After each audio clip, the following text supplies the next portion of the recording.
I'm not a trained professional. I'm a wife, mother and grandmother. And my mother had a mental illness, but there were 7 of us, and we always thought she was a bit neurotic. We didn't know what the word meant. It was only after my dad died that I started getting all these phone calls, and I didn't know what she was on about. And she was absolute pain to me, actually. I was bringing up a big family. Washing door handles, and couldn't step on the carpet, and couldn't pick up a post. She had an obsessive-compulsive disorder. And it grew and grew and grew. And I was her lifeline on the phone. And as my family grew up, they knew if Gran rang, Mum would be on the phone an hour. That's just the background to my introduction to mental health. Nobody ever diagnosed her because she would never tell anybody. She had me at she said she wouldn't go near the psychiatric service.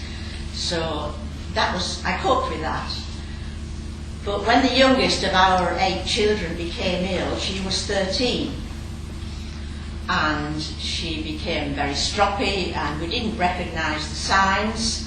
But eventually we ended up with an emergency appointment to see a consultant psychiatrist at St Luke's Hospital in Middlesbrough. St Luke's is an old mental hospital, over 100 years old. It is coming down shortly, and it has been modernised. But when I told Elizabeth where we were going, she was horrified. She said, "You know what they call that place, man? They call it the loony bin. They put the nutters and psychos in there. Men in white coats come out and take you and lock you up when you go do lally." Now we're talking about the 90s.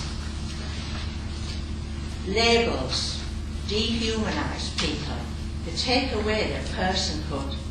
These are people made in the image and likeness of God. They're not schizophrenics, in my opinion. They're people with schizophrenia. I think we should get away from labelling people as an illness. I took her to the hospital, and they told me she was very ill, that she had a chemical hormonal imbalance that had been triggered off at puberty when she was 11, and she was now in a severe clinical depression. And everything had to stop. No school, nothing. She was a clever girl. We'd already been told she'd probably do maths at university. She'd passed 5 grades of cello and 4 of piano.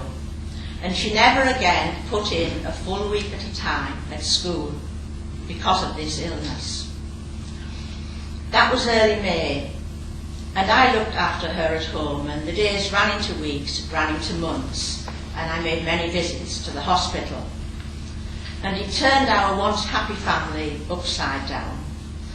My husband didn't understand, couldn't cope with her mood swings. He tried, bless him. He used to walk out round the block. Another daughter came to visit her on her 14th birthday, and she was laid up in bed, and she said, "Ma'am, you look worn out. What's the matter with her?" And I said, "She's ill." "No, she isn't, ma'am. It's just you. You always spoilt her, because she's the youngest."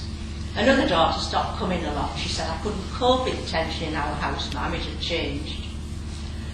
When we got to August, she was so ill, I went to see a priest. Because up to this point, although there were prayers being said for us by people, I hadn't had a visit from a priest, and I really needed a Christ in the flesh. So I went to see him and said, "Please, will you come to our house and pray with us and our daughter?" He was lovely, kind, gentle, honest, humble. "You know, Edna," he said, "I know my limitations. I'm not very good with teenagers. I don't know your daughter very well. I know next to nothing about mental illness. I was trained 40 years ago. And I'm frightened that if I come, I may do more harm than good." So he felt unable to come.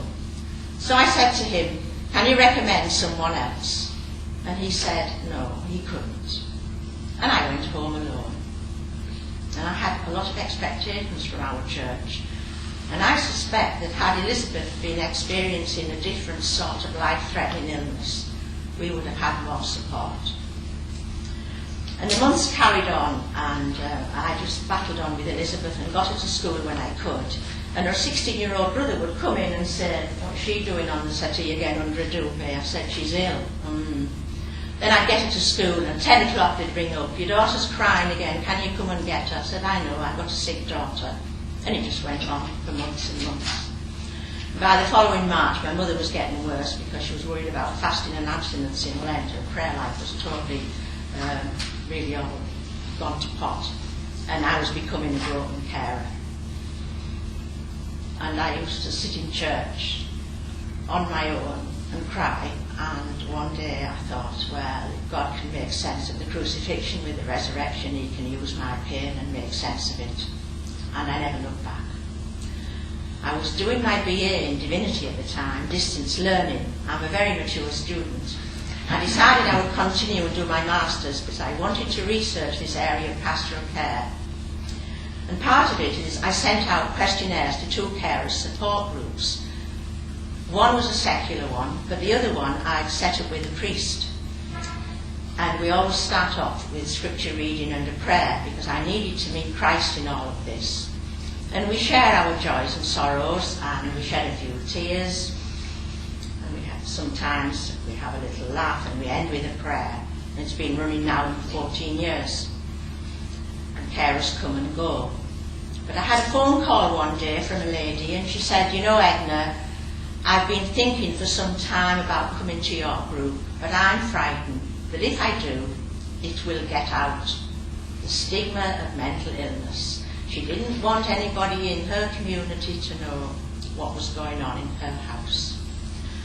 So she came and told a story because I reassured her it was all kept confidentially. I interviewed 4 Catholic clergy still ministering in our diocese for part of my research. I looked at documents of Vatican II. I submitted it all and I got a distinction, and they hoped I would get it published, they said. So I wrote the 6 years of our story and our life with our daughter and the effect on our family and her 2 relapses right through her teens. And I included my research. And that's my book at the back. If you want a copy and you haven't money, you can pick one up and send me the copy. And it's to raise awareness. But we are lucky we still have our daughter. She did train eventually as a secretary. She's got 2 primary school children. She was 28 in June, and she got her 2-1 at the University of Durham after all this time. And then I knew I was ready to reach out into some of the lives of these people that I'd met up with and told me. And one lady in particular gave up her primary school teaching job because she had bipolar and she couldn't cope. And her husband was her carer. He was a Catholic teacher too, in the secondary school. He developed cancer. He got visits, just like what Chris was saying. He got visits from the clergy, the laity, colleagues taken out, which emphasised his wife's isolation because she got next to nothing. And she can't face going to Mass in her own parish community. So she comes to our pastoral group. I set up with the help of a priest. He was great, and there was Mary and one other lady. And we let them choose the agenda, the time, the length of it, and we have a meditation and scripture reading and a sharing and a cup of tea. And that little group grew, and we decided we'd have to have another. So we set up the alternate Monday with a second group. A lady who came to my carers group a lot of times. But she's not a carer. She struggles with her own life. She's not married. She has no family. She thinks it's wonderful she can be herself now in a group of people who don't judge, who accept, who love and support and listen. It's very Christ-filled sometimes. I've been in a lot of groups doing things, and I don't think anything I've experienced is more powerful than hearing these people and their sharing on what they've been through, and their trust and their love of God, or their seeking for God. But I think people with mental illnesses in our society today are among some of the most marginalised people. They lose their self-esteem, their self-worth, and they don't feel very lovable. And many people don't want them in their backyards, and they don't have status. And I think if Christ were walking on this earth today, he would be with these families. He's got our hands and our feet. So I hope all this raising awareness will bring about more understanding, more acceptance, more compassion, more support, so that on the day of judgment Christ can say, "Come you, blessed of my Father, when you did this to one of these, you did it to me."